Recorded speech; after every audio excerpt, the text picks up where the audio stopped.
going to be doing a presentation today with you guys about sexual consent in education and how we can incorporate that into the work that we do here with the young adult program.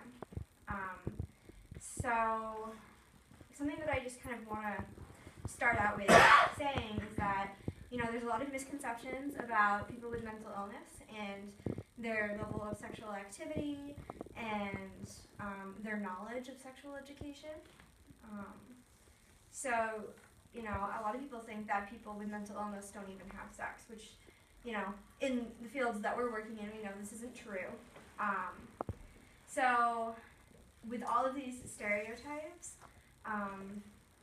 we really need to work with our clients to educate them about being safe and healthy and learning how to form healthy relationships. And so I'm going to kind of get started in talking about how we as workers, we are with them every day, you know, and we're building trust with them. And so when we have these opportunities to work with these clients, we're kind of given this unique opportunity, perspective of, you know, kind of really getting to know them and working with them around other parts of their relationships in addition to sexual education and consent. And so we're going to be starting a group here, or I'm going to be running the group for sexual consent and education, and we'll be covering a multitude of different areas, not exclusive to sexuality. So I guess I'm just going to start with talking about why it's important and kind of the sorts of things that we might be discussing and talking about in these groups. As you guys know, our clients are considered a vulnerable population, and we need to be presenting them with this education in a multitude of different ways so that they're able to process and understand. They are also more likely often to have other health risks as a result of being in a vulnerable population. So we really need to try to educate them about things like sexually transmitted diseases and other health risks like pregnancy associated with sexual activity. And we need to really work with them about the barriers that their own mental health may be bringing for them when they are starting to get into intimate relations with others. These barriers might include communication skills, which we often work with our clients on. They may also include medication concerns. A lot of medications lower libido and sex drive for our clients, and so just kind of being aware of that and having them, you know, feel comfortable talking with their providers about that and kind of the issues that they may or may not be facing with that. So because we're a PNMI program and we want to work to create independence for our clients, this is one of those skills that will help them become more independent if they're aware of what sexual consent and education is and how to use those skills. So there's a lot of curriculum that is specific to a mental illness and sexuality that's out there. If you do something as simple as a Google search, and you'll see there's just very specialized curriculum for them. And there's a lot of things that we need to be considering when we are educating our clients. And there is going to be a lot of things that they face in terms of environmental barriers and obstacles that, you know, we might not even think about when we're trying to educate them. So our extension of learning will help them to also learn. So I think it's a good time to transition into my next point about the solution, which will be creating the group, and how that will be empowering to our clients to be able to learn about, you know, what is sex, what is a healthy relationship, what is what is it like to say no, what is it like to say yes, giving them some options and skills so that they can make those decisions and kind of to learn about themselves, because as they're growing and maturing and their mental illness is also evolving constantly, they may be having different ideas and thoughts about being sexually active. And so there's, as you know, a lot of different ways to go about educating people about sexual health and consent. And you know, if you watch the news, if you you know, go to any college campus, there's a lot of movements right now for consent. And with the Title IX Act, it's a federal law that prohibits discrimination on the basis of sex in any educational program or any place that's receiving federal funds. So, you know, our clients, you know, they may be in an educational program that is a part of the Title IX Act, and they need to be aware of the sorts of discrimination that they may face and how to go about debunking that and fighting that and advocating for themselves if they need to. And there's also some really interesting material out there, and I'll just give you an example. There's this sexual consent and how it relates to tea video that's been looming on college campuses.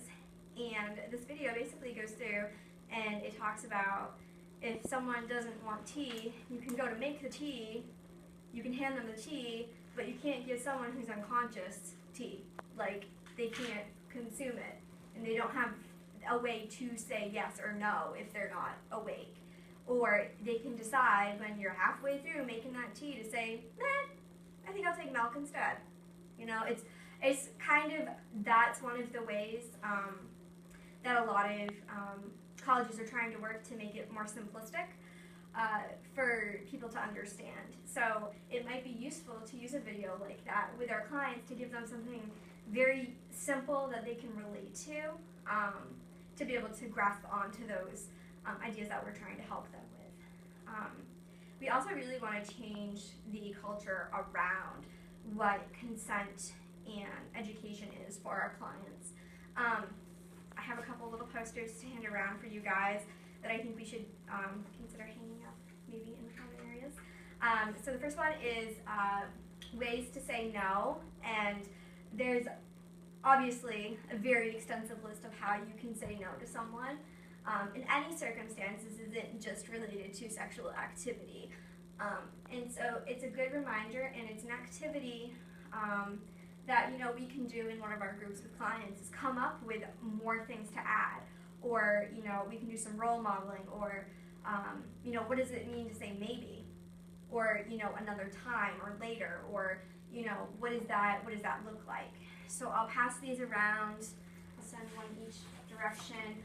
The other one says ways to say yes, and that one's also pretty cool because there's a lot of ways to say yes. And I think we really need to work on that, is that, you know, the absence of a no doesn't mean yes. And in our culture, a lot of people have the belief that no means no. And that's true, no does mean no. But just because there isn't a no, it doesn't mean there's a yes. So we need to really work with our clients around that and teach them the vocabulary to be able to have these conversations with people in their intimate circles. And so I think it's really going to open up the conversations that we have with our clients and really help build trust and rapport with them. And it's really important. The way that I plan on setting this up is having an anonymous component to this, where we have like a box, like a little tissue box or something, like in the bathrooms, and they can just like write on sticky notes and put questions that they have about, it can be really about anything. I mean, it doesn't necessarily need to be, you know, a sexual question. It could be a question about, like, you know, I have a friend, and like they said this to me, and it feels a little weird, and I don't really know, you know, like things like that even. Like if they don't feel comfortable coming out to us. And that way we'll be reducing some of that stigma by having sort of a drop box for them, and we'll be getting them in a group setting to talk about these questions. So that way, you know, someone might have a question and another person thinks to themselves, well, I didn't even think of that, you know? But it's a really interesting thing. And we want to make sure that our clients are always being safe. This means physical, emotional, all the different types of safety that we can have. And so I think for us to be able to create a group that is meeting our clients' needs, it's going to be really important that we are educated and aware. I'm going to be doing quite a bit of research and talking with our clients about what their questions are, so that way we can really tailor the program to them. And I'll obviously be looking up some supporting material and such to be able to, you know, have in the office or out in the common areas.